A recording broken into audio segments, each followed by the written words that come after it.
সুদের কারবার ছিল চাচার, ছিল না তো হুঁশ।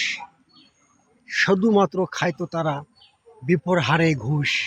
সুদ ঘুষ নিয়ে তারা অনেক করেছে চিন্তাধারা। এই সমাজের মায়া থেকে বেরোতে পারে নাই সুদে ঘুষখোরেরা।